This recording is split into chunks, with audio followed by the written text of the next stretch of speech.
Oke, ya.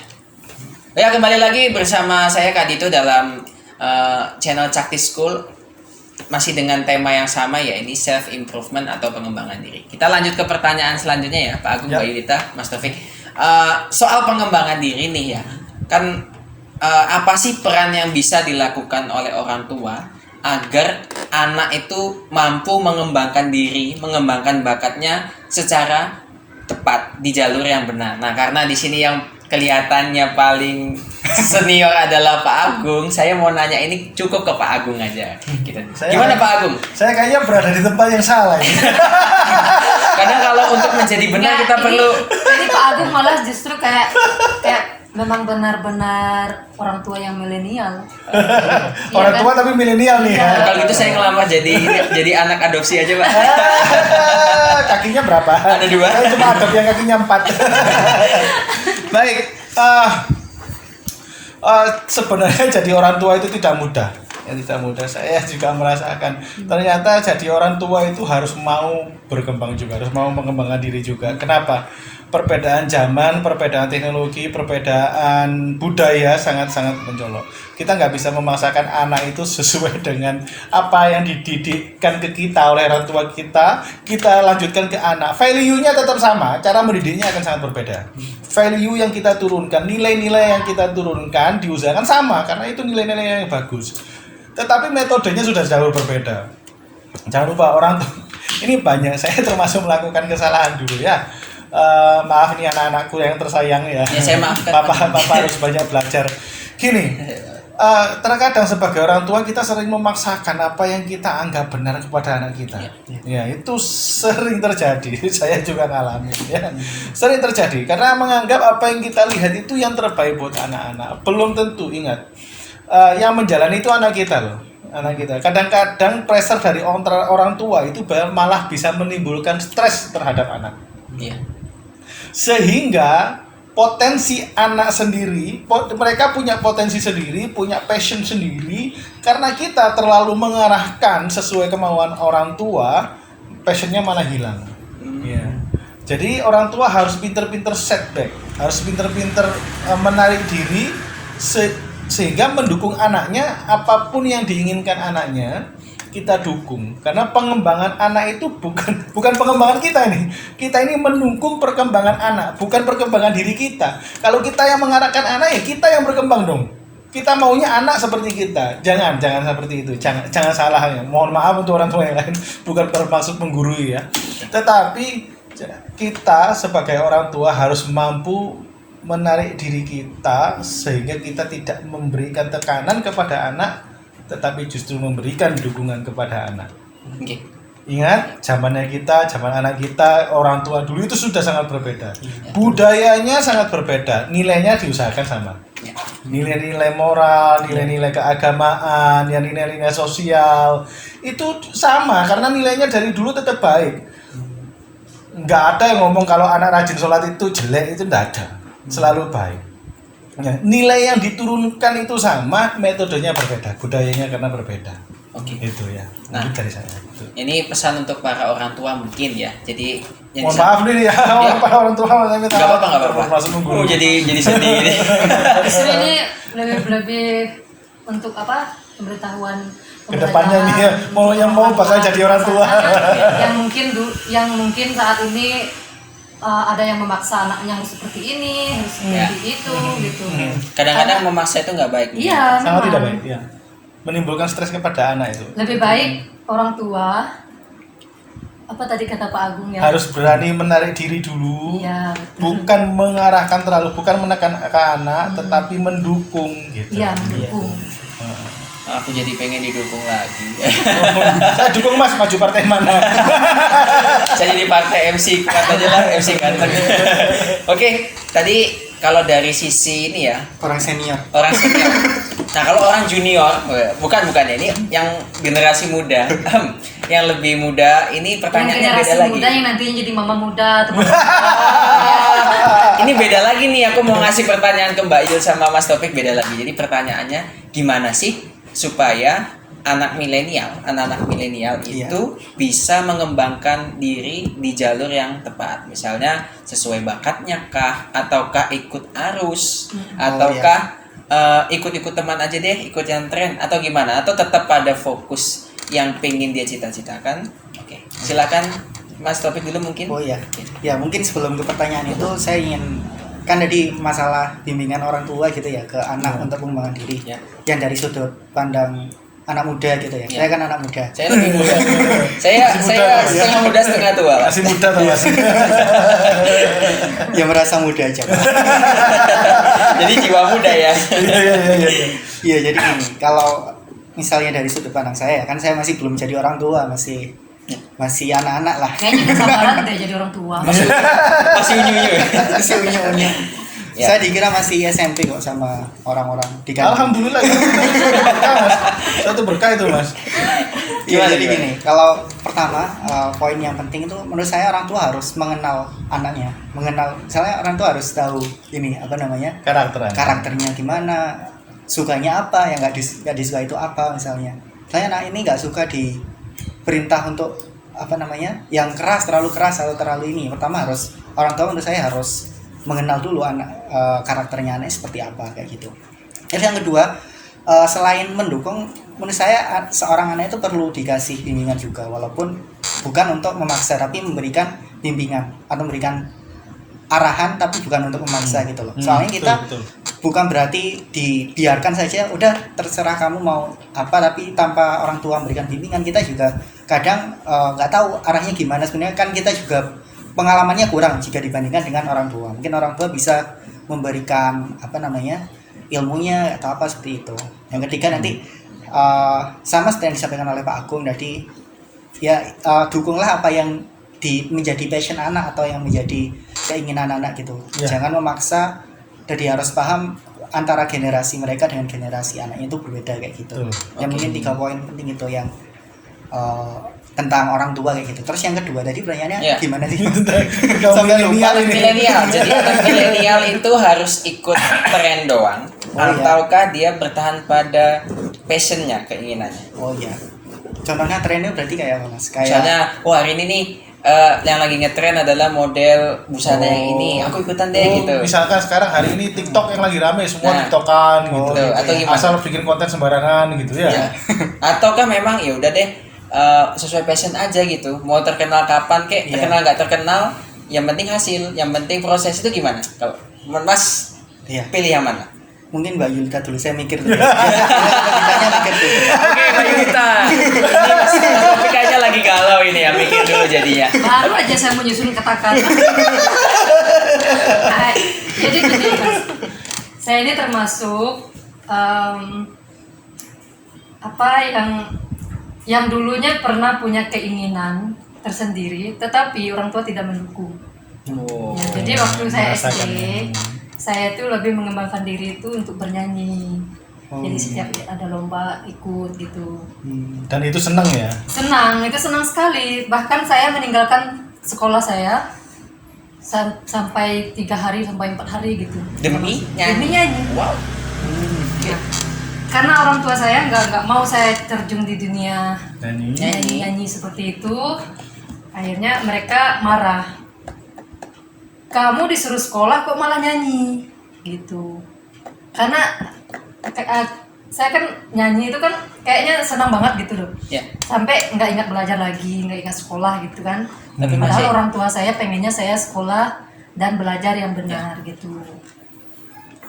Nah, akhirnya keinginan saya nyanyi lagi saya kubur dan saya fokus untuk mengikuti orang tua gitu. Dan alhasil sih ya sampai sekarang saya memang udah kayaknya jatuh cinta banget sama dunia pendidikan gitu. Itu akibat dorongan orang tua juga sih. Jadi saya nggak bisa bilang juga kalau orang tua nggak harus maksa anaknya, dan tidak juga jangan biarin anaknya gitu. Iya, Terkadang kalau orang tua memaksa anaknya untuk seperti ini ada hal baiknya juga gitu. Nah itu tadi untuk pertanyaan yang kedua tadi, bagaimana sih anak milenial itu? Ikut tren doang Ikut tren. atau dia bertahan pada passionnya? Kalau menurut saya ikut-ikutan itu pada dasarnya nggak baik sih. Karena banyak adik-adik tingkat saya itu mengeluh karena dia dulu memilih jurusan karena ikut-ikutan. Iya. Jadi ada yang merasa, aduh saya salah jurusan deh kayaknya. Saya nggak bisa gini. Gitu akhirnya kan dia menyesal. Karena ikut-ikutan dia jadi terbeban. Iya nggak? Iya, betul. Nah, Banyak. menurut saya kalau kita mau mengembangkan diri, ya pada di zamannya milenial ini, di zamannya era globalisasi, industri 4.0, kita nggak boleh ikut-ikutan lagi deh. Kayak gini lah contohnya kecil. Kalau teman kamu dia pintar di ekonomi, di akuntansi, sedangkan kamu pintarnya di dunia fashion, tapi kamu maksa untuk ikut teman kamu yang dunia akuntansi tadi supaya kelihatan keren di mata perusahaan nanti gitu ya. Padahal basicnya dia itu di fashion gitu. Lebih baik dia itu ya udah fokus aja di fashion dia gitu. Entah dia jadi model kah atau apalagi kalau dia ganteng cantik gitu kan. Nah jadi kalau saya simpulkan adalah lihat sikon dulu, kapan kita harus fashion, kapan kita harus mengikuti apa kata orang. Tetapi satu hal bahwa jadi diri kita sendiri. Jadi jangan selalu ikut-ikutan seperti itu ya Mbak Yul ya, Pak Agung ya. Intinya jangan ikut-ikutan. Nah kalau Mas Topik tadi belum selesai. Iya. Kayak gini ya, zaman sekarang itu Atta Halilintar itu YouTuber terkenal, terkaya. Semua orang pengen jadi YouTuber. Iya kan? Tapi mereka nggak punya fashion di situ. Iya. Hanya membuat sampah untuk apa? Konten sampah ya. Konten sampah. Prank gitu ya. Wah. Itu karena ikut-ikutan tadi. Biar terkenal aku mau buat YouTube gitu kan, pribadi. Iya. Sebenarnya nggak jadi masalah ketika membuat konten asalkan dia memang jelas tujuannya. Kalau dia punya jelas tujuannya untuk ini itu ya nggak apa-apa. Tapi kalau hanya untuk ikut-ikutan biar dilihatin biar kayak milenial ikut gitu enggak juga sih menurut saya. Saya menggarisbawahi juga tentang hal-hal itu. Akhirnya terjadi banyak juga laporan ke kepolisian. Betul. Contoh yang mandi sambil naik motor. Ya itu sudah sedikit kebablasan ya.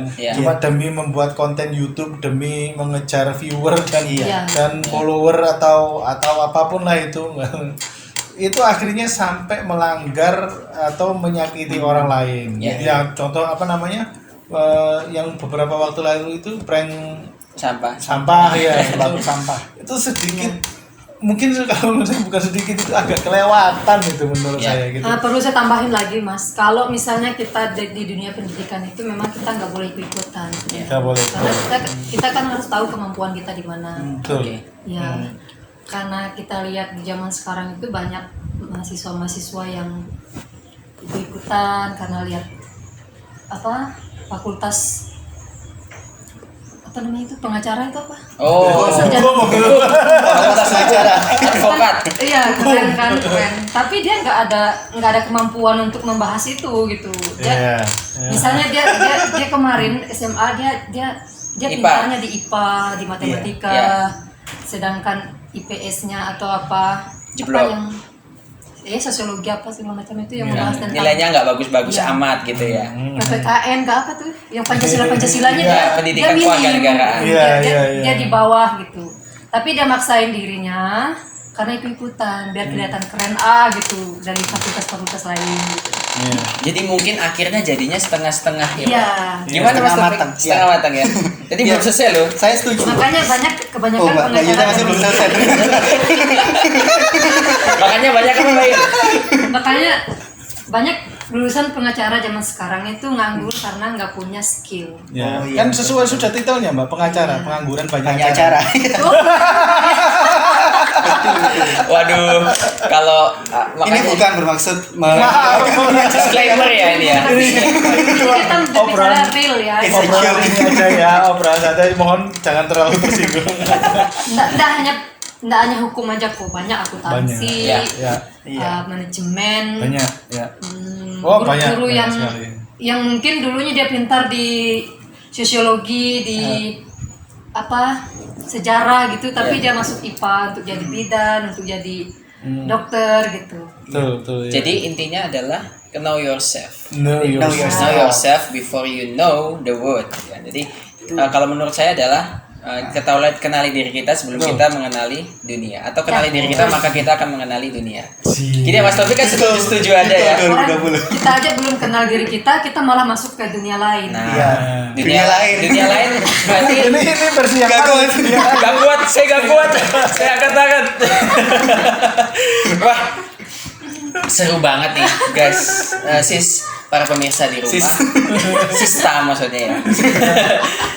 Seru banget pembicaraan kita siang ini, tapi sayang kita sudah sampai di penghujung acara. Tuh, kok Oke. cepet banget. Iya, cepet banget. Sampai jumpa di channel berikutnya. Dia Mas ini kan belum tadi menyatakan. Sepakat saya. Intinya sepakat ya, sepakat saja. Oh, sepakat. Oh iya, saya ini nambahin poin sedikit lah. Iya. Ya. Saya sangat setuju, pokoknya intinya dari Mbak Yulita, dari Pak Agung tadi kan, jadilah diri sendiri. Kejarlah apa yang menjadi keinginan kita kayak gitu kan. Dan sekarang ini saya rasa semakin banyak pilihan pekerjaan yang bisa kita geluti di masa sekarang ini, di era sekarang ini. Iya. Digital, bidang digital, bidang IT, banyak sekali yang bisa kita kerjakan. Dan juga belajarnya tidak hanya di sekolah. Sekarang internet menyediakan banyak sekali informasi. Misalnya kita ingin belajar membuat konten YouTube atau apa, di YouTube juga ada. Kita ingin belajar coding, kadang di YouTube atau di Google pun juga ada. Kita bisa belajar sendiri. Misalnya ya, kita tidak mendapatkan kesempatan untuk di pendidikan formal. Sekarang ilmu itu banyak tersedia dimanapun kayak gitu. Betul. Saya ingin menambahkan sedikit, ini mungkin ada hubungannya dengan Cakti School, Ya. di mana kita adalah online education. Ya. Untuk para orang tua di luar sana, untuk juga para siswa yang di luar sana sekarang mengejar pendidikan dengan online ya. Ya. Iya. Mungkin harus disadari kelemahannya sangat banyak karena kita tidak ada diawasi oleh guru. Sehingga banyak yang mungkin malas-malasan. Mohon maaf orang tua ya, jangan tersinggung. Ya. Kadang-kadang ada yang tugas pun yang ngerjakan orang tua. Oh iya. Ya. Maka dari itu mengejar ketinggalan akademis ini, peran orang tua sangat penting untuk mendukung di soft skillnya tadi. Ya. Memotivasi anaknya sehingga motivasi belajar tidak turun, mau mengerjakan tugas dengan sendirinya. Jadi bebannya itu bukan sekedar menyelesaikan tugas selesai, tidak, tetapi benar-benar mengejar pengembangan diri. Jadi soft skill harus di backup. Ini peran orang tua sangat-sangat penting dibutuhkan di masa sekarang ini, karena sudah tidak lagi murid diawasi oleh guru, tidak lagi diawasi oleh siapapun, bukan lagi di lingkungan sekolah, malah ada Langsung. yang belajar dekat tempat tidur. Mohon maaf, ada beberapa waktu lalu sampai ada yang mengikuti kuliah di belakangnya pacarnya gitu kan ya, sudah nggak akan bisa konsentrasi. Jadi sangat penting dukungan orang tua, motivasi dari orang tua, soft skill dibangun di dalam lingkungan keluarga untuk mencapai cita-citanya itu tadi. Itu pesan Oke. saya untuk semuanya ya. Oke. Gitu tadi pembicaraan saya dengan narasumber saya yang luar biasa, ada 3 orang. Ada Mas Taufik, ada Pak Agung, dan juga Mbak Yulita. Tema self improvement sudah selesai. Sampai jumpa di tema selanjutnya yang nggak kalah menarik. Oh iya, Kak Dito mau ngingetin lagi buat kamu-kamu yang pengen follow kita di Instagram. Caranya gampang, ikuti aja di @caktischool, dan kamu juga bisa buka di Facebook di Cakti School. Dan tetap kita menerima pendaftaran ya, Pak Agung ya. Oh, Mas iya, Mbak ya. mulai pendaftaran. Jadi buat kamu yang Sepanjang tahun dibuka. ya, Gratis. pendaftaran sepanjang tahun dibuka. Bagi kamu yang ingin mengikuti pelatihan menulis online gratis selama waktu tertentu, dan kamu juga ingin belajar banyak kursus di Cakti School, caranya gampang. Kamu buka aja www.caktischool.com dan kamu bisa ikuti informasi-informasi terbaru yang ada di sana. Dan rencananya adalah dalam waktu dekat kita akan buka pendaftaran ya, untuk launching ya. Untuk launching, launching mulai materi, proses mulai belajarnya, mulai iya. proses pembelajaran malah ya. Oke. Udah mulai kamu. Proses pembelajaran. Pendaftaran sudah dimulai dari tanggal 17 kemarin ya. Iya. 17 Agustus, sekarang mendekati 17 September kita sudah mulai proses pembelajaran. Jadi tapi tidak menutup untuk pendaftaran ya. Pendaftaran sepanjang tahun bisa dimulai kapanpun gitu ya. Dan jangan lupa yang menonton subscribe, Dan like. yang mau dislike juga nggak apa-apa, itu pilihan masing-masing, nggak ngelarang juga nggak dislike, cuma Komen yang membangun kita butuhkan. Oke ya, kritik, Ya. saran boleh, komen yang membangun. Nah, buat yang tadi merasa tersinggung atau gimana, Saya minta maaf. Kami minta maaf. Kami minta maaf, Tidak bermaksud menyinggung. Tidak bermaksud untuk Ini video memberi masukan. Karena ini kami Iya. berusaha memberikan motivasi untuk teman-teman di luar sana. Oke. Tetap semangat, tetap berkarya dan tetap menjadi generasi muda yang bisa membangun bangsa di masa depan. Jangan lupa ketemu lagi bersama saya Kak Dito di channel-channel lainnya dan acara lainnya. Oh ya, sebelum kita akhiri, kita punya yel nggak nih? Nggak ada ya? Udah pada ngaduk semua. Buat kamu yang pengen kenal lebih dekat dengan aku, kamu bisa follow @kaditoademia.official. Sekian dari Kak Dito. Terima kasih. Assalamualaikum warahmatullahi wabarakatuh. Waalaikumsalam warahmatullahi wabarakatuh. Dadah.